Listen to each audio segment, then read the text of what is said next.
Greetings. Hey, it's Susie Q here with another automatic written piece via the Akashic Records. Something happened. And this is a story that I apparently wrote. A lot of it comes through my own Akashic Records, and then we pull that into what we call the automatic writing. And then sometimes you might say something occurred that created this for me to get more guidance for myself. But when I look at what happened to create this beautiful activation is we start noticing that it's helping us. It's helping us, and it's helping me, right? So I'm sharing. Happy to share these beautiful senses of curiosity and activations. A lot of these are light activations, and a lot of it's kind of obscure because sometimes the words and the phrases, I get kind of tongue twisted because it's not normally how I talk. All right, so also on Friday and Saturday from 9:30 to 5 on both days, I was going into a beautiful space and working with activations, lots and lots of activations. And after the first night on Friday night, I went into a gigantic migraine, neck stuff was jacked up. And then on Saturday morning, I went in and I had the same headache, same neck problems.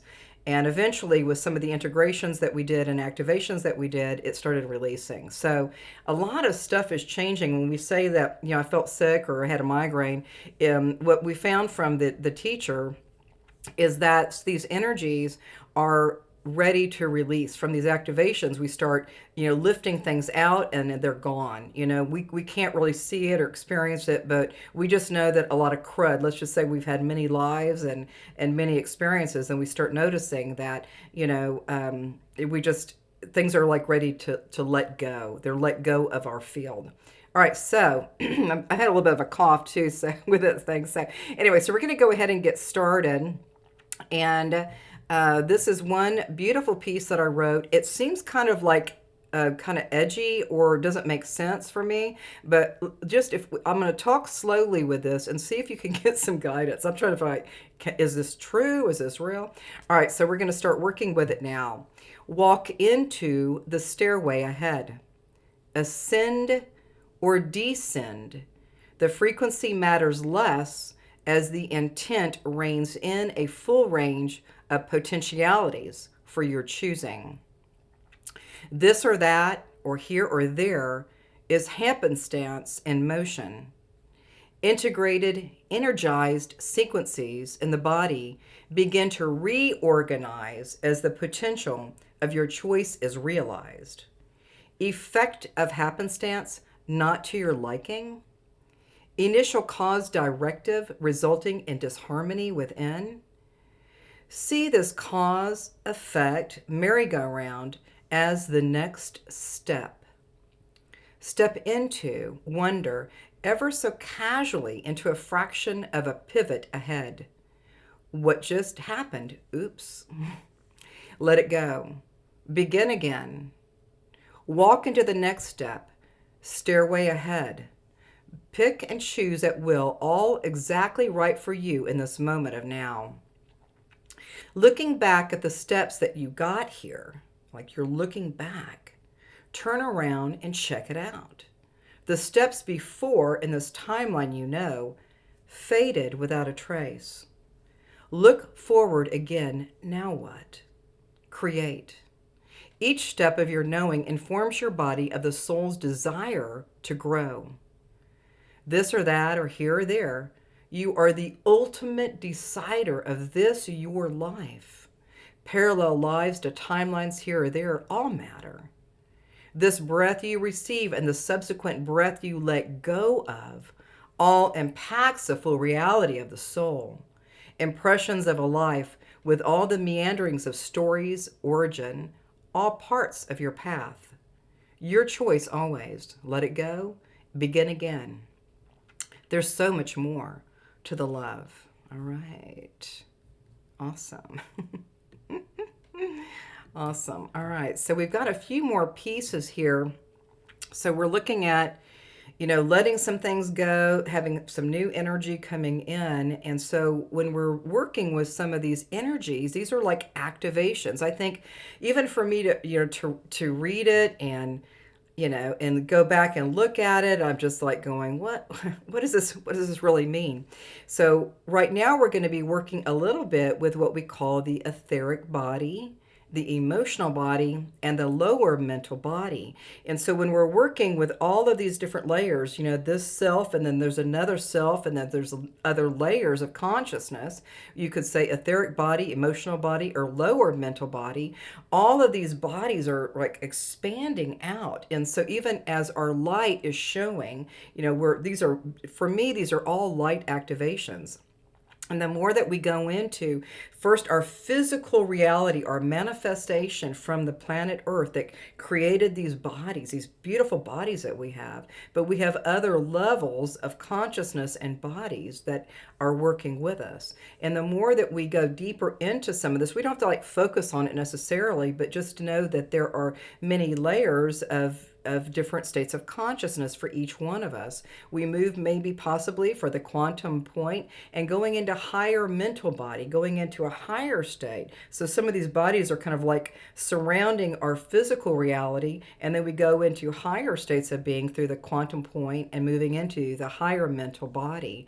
And so sometimes when we're relating to some of these written pieces, it's kind of like, I can't really relate to it because I just get the Akashic records, then I go in and I start typing, and a lot of it seems kind of nonsensical for me. I mean, honestly, I'm being honest about it because I'm like, I can't really even sometimes read the words or know what the words really mean, but all of these energies are conspiring to help us feel lighter and to receive these activations of light, to receive this conscious light coming through, and it's for everybody. It's for everybody. And so when we work with some of the colors, so I really relate a lot with colors. And sometimes if something is happening and it's good or bad or indifferent, I just pick a color. Usually my big color is blue. I go into a blue color. Instead of having an engagement that might be kind of challenging or not fun or something, you start working with different colors. So today we're working with the color magenta. And that color magenta is related to what we call harmony. Maybe you're in disharmony or maybe you're in harmony, but when you're working with harmony in itself, it's related to the emotional body, this body that we have, and then we have possibly trauma and these other different events in the body, and also chaos and situations. So when we bring in and call in the color magenta, we start kind of feeling a little bit lighter, and the more that you focus on that color of magenta, it'll start creating more harmony in the field. But before, there might have been disharmony, but we start working again, pulling in that beautiful magenta into this physical body, the etheric body, the emotional body, and the lower mental body. We bring all of that energy in to create more harmony within our beautiful divinity. And also we've got one more too. The color rose came up, and that color rose it's so beautiful. It's kind of like love and unconditional love. And then we start working with the color rose again, with feeling loved, expresses gratitude, no conditions, and serving or giving. So there's no conditions. It's unconditional states of consciousness. So between bringing in some of these, some of this automatic written piece with some of these different staggering ways of looking at life through light language or through light activations, we start working with the colors. And I think sometimes when we get too involved with yak, yak, yak, we move into colors, and then we relate to the colors. There's qualities, nature, and frequencies of these colors. So the magenta is harmony. That's what we're focusing on today. And that's actually what I'm working on today is magenta. The color is magenta and it's harmony. And it's releasing and letting things go. It's like creating a new space, for more opportunity to have a better experience today and for tomorrow, and having better experiences with different things that may be situations in your life that they seem to like start receding when we're working with the color magenta. And again with rose, the unconditional love. I mean, who wants that, right? Some people don't really feel like I don't feel like I can love myself, or I can't accept a person as they are. Well, unconditional love just says, just it's about feeling love. It's a feeling and expressing love and feeling that sense of gratitude. And it doesn't mean that it has to be actually spoken to another person. Sometimes you're like, well, have you thought about this? Have you thought about this, people? But you start moving into these energies that are so ripe, for more better experiences. And magenta and rose, the harmony and the unconditional love through some of this automatic written pieces and some of my Akashic records. It's been a really, really beautiful time for me to share at this level. All of these, I think, when I do the automatic writing and I share it on the videos, it's really about my Akashic records, and it's really giving me guidance. So these are, I always think that they're like kind of like, beaming down these energies, it's coming in all different directions. But when we're beaming in those lights, those light frequencies and the light vibrations, or whatever you call it for yourself, is that we start feeling a little bit lighter. We start feeling a little bit more illuminated. We feel a little bit more honest too, honest with who we are. So the more that we love ourselves, I love myself in all my beauty and all my magnificence. I love myself in all my beauty and all my magnificence, and I send that out to you. So have a great day, and namaste.